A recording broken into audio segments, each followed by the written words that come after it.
महाराष्ट्र का नया सीएम कौन होगा, इस सवाल का जवाब दिल्ली में हुई बैठक में भी नहीं मिल पाया है।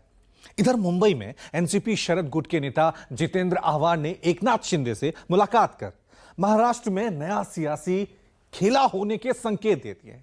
तो सीएम एकनाथ शिंदे मुंबई से अपने गांव सतारा पहुंच गए। क्यों, देखिए। बाद वो अभी निकल गया है, कुछ भी नाराजी नहीं है। सम्मान पूर्वक मीटिंग अमित शाह साहब के साथ हो गई है। तीन जो नेता है, देवेंद्र जी, अजीत दादा और हमारे नेता एकनाथ शिंदे साहब, वो भी मीटिंग को थे और अच्छी तरह से सम्मान पूर्वक मीटिंग हो गई। कोई भी नाराजी एकनाथ शिंदे साहब के तरफ से नहीं, कुछ भी दिक्कत नहीं है। कल उन्होंने 2:30 बजे बोला था कि आज मीटिंग है। वो मीटिंग अगर नहीं होती है तो फोन पे ऊपर भी बात हो सकती है ना। ऐसा क्या निगोसिएशन हो रहे हैं? परसों ही माननीय एकनाथ जी शिंदे जो केयरटेकर सीएम है, उन्होंने कहा कि मैं कोई अटकाव नहीं डालना चाहता, मैं कोई बाधा नहीं बनना चाहता सीएम पद को लेकर। उन्होंने पूरा विश्वास जताया है माननीय मोदी जी पर और माननीय अमित शाह जी पर, क्योंकि एकनाथ जी शिंदे एक महत्वपूर्ण अंग है एनडीए घटक के।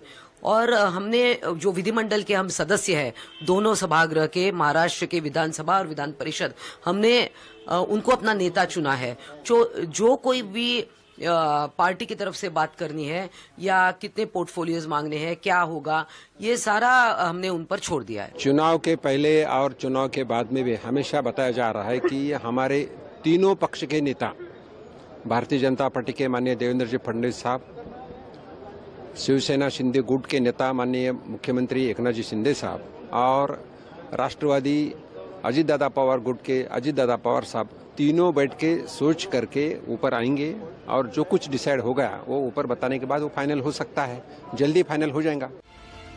महाराष्ट्र में महायुति को जैसा प्रचंड बहुमत मिला है, उसमें बीजेपी जिसे चाहे मुख्यमंत्री बना सकती है, लेकिन ऐसा लगता है कि शिंदे ने फडणवीस के मातहत काम करने से इनकार कर दिया। और यही वजह है कि जिस महाविकास अघाड़ी को चुनाव में करारी हार मिली है, उसे भी सुर्खियों में रहने का मौका मिल गया। महाराष्ट्र के चुनावी नतीजों के बाद सबसे बड़ा खेला ये हुआ है कि एनसीपी शरद गुट के नेता जितेंद्र आह्वान ने सीएम एकनाथ शिंदे से मुलाकात कर ली और महाराष्ट्र में नए समीकरणों के अटकलों को हवा दे दी। हालांकि जितेंद्र आह्वान ने दावा किया कि ये मुलाकात व्यक्तिगत चर्चा को लेकर थी। मैं मुख्यमंत्री से मीटिंग जरूर करने आया था, क्योंकि मुझे कुछ मेरी वैयक्तिक कामें थी, तो उनसे मिलने में आया था। अरे नाराज क्यों लगेंगे? ऐसे है कि महाराष्ट्र की सभी बातें दिल्ली में डिसाइड होगी। जो महाराष्ट्र का स्वाभिमान अभिमान की बात हमेशा करते थे, वो अब नहीं रही है। आप एकनाथ शिंदे जी को या अजीत पवार जी को बार बार दिल्ली में ही आना पड़ेगा अपनी बात रखने के लिए। चाहे उनके अलग पार्टी अलग गुट बना है, लेकिन उनका हाईकमांड दिल्ली में है। मोदी और शाह जी उनका हाईकमांड है।